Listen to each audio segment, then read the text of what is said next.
Hello everyone. यदि आप बहुत दिनों से सरकारी नौकरी की तैयारी में लगे पड़े हैं पर ये एग्ज़ाम है कि निकल ही नहीं रहा है। दूसरे उस प्रकार के बच्चे हैं जो कुछ दिनों से तैयारी कर रहे हैं लेकिन उनको मालूम ही नहीं है कि हमें किस रास्ते में चलना चाहिए।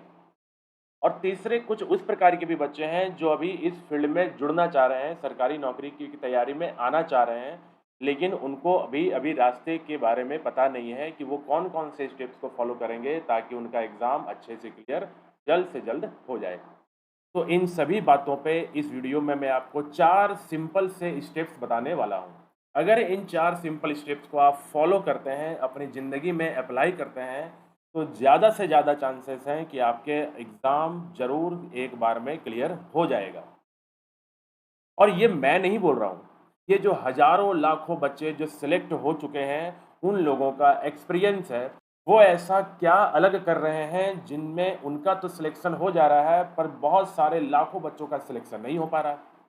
तो इन सभी बातों को मैं इस वीडियो में बताने वाला हूँ, बहुत ही सिंपल 4 स्टेप्स में, तो वीडियो को लास्ट तक ज़रूर देखिएगा। बहुत ही सिंपल स्टेप है, आप उसको चाहें तो बड़े आराम से फॉलो कर सकते हैं यदि आपके अंदर जज़्बा है एग्ज़ाम निकालने का।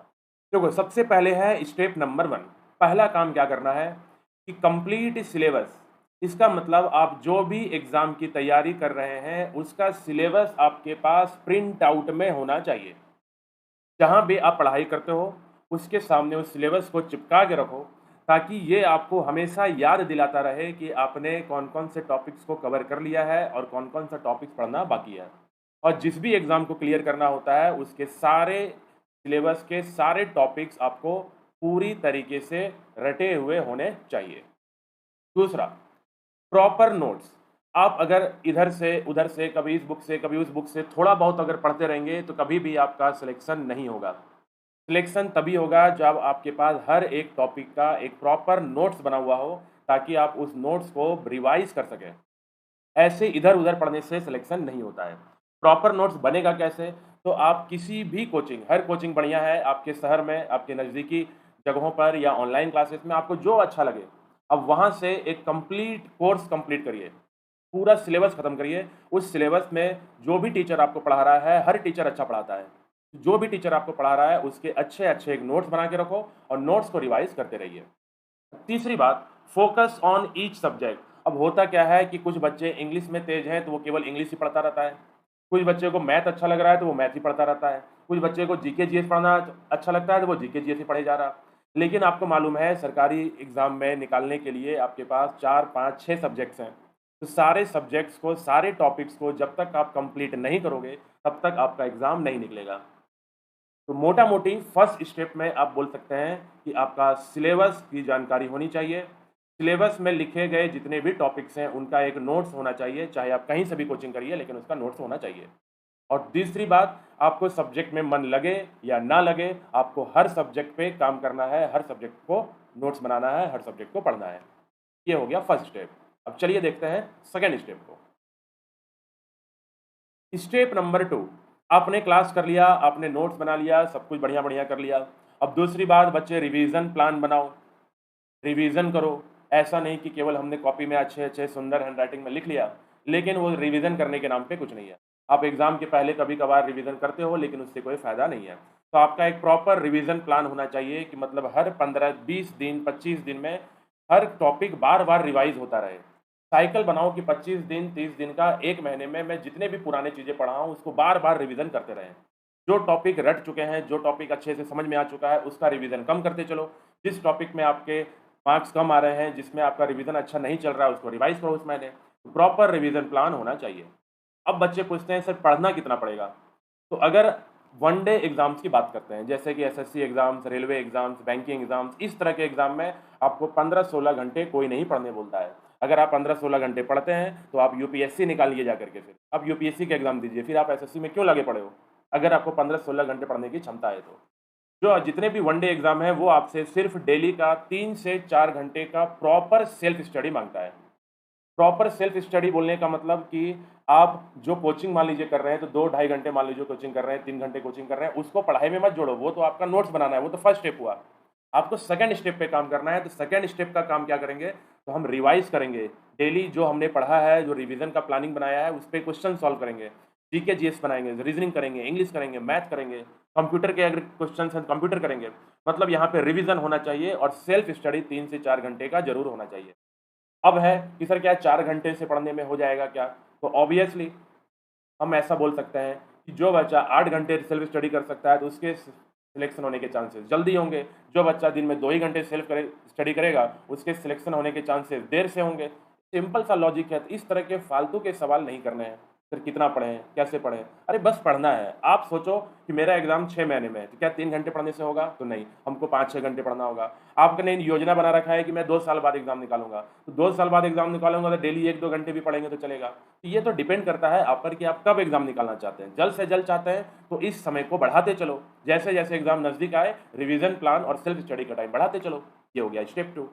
अब दिक्कत ये है कि यहाँ पे जितने भी स्टूडेंट्स तैयारी कर रहे हैं, ज़्यादातर बच्चे पहला स्टेप फ़ॉलो करते हैं, दूसरा स्टेप भी कुछ लोग फ़ॉलो कर लेते हैं। प्रॉब्लम आता है स्टेप नंबर 3 पर। स्टेप 3 क्या कहता है? स्टेप 3 है वीकली टेस्ट एंड मॉक्स। आप जितना ज़्यादा से ज़्यादा टेस्ट लगाओगे, जितना ज़्यादा से ज़्यादा मॉक्स दोगे, उतना ही ज़्यादा आपके सिलेक्शन होने के चांसेस बढ़ेंगे।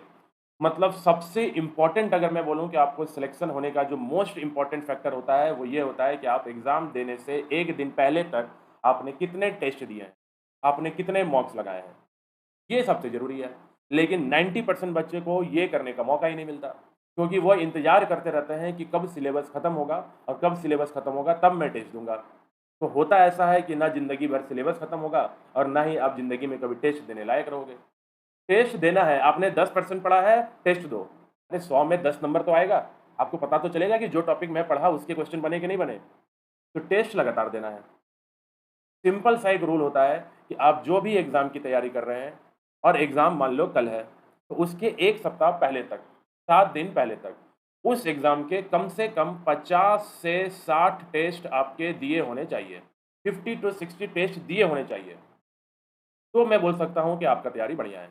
फिर दूसरा बात कि सिर्फ़ टेस्ट नहीं देना है, टेस्ट देने के बाद अपने इम्प्रूवमेंट को एनालाइज़ करना है कि आप कहाँ पे पीछे रह गए, कौन से सब्जेक्ट में कम नंबर आए, किस टॉपिक में ज़्यादा नंबर आ गए, कौन-सा टॉपिक मेरा हर बार सही हो रहा है।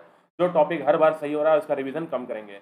जिस टॉपिक में आपको नंबर हर बार गलत हो जा रहा है, आप कर ही नहीं पा रहे हो, उसका रिवीज़न टाइम बढ़ाएँगे। अब रीज़निंग में मान लो आपको 25 में 22 आ रहा है, हर टेस्ट में 25 में 22 आ रहा है, तो भाई रीज़निंग क्यों पढ़ के समय बर्बाद कर रहे हो? तो आपको किस पे काम करना है फिर? मैथ पे काम करना है। अगर आपका मैथ बढ़िया है, रीजनिंग बढ़िया है, लेकिन आपका इंग्लिश गोल है, इसका मतलब इंग्लिश पे काम करना है। अगर सब कुछ बढ़िया है, तो जीके जीएस गोल है, तो जीके जीएस पे काम करना है।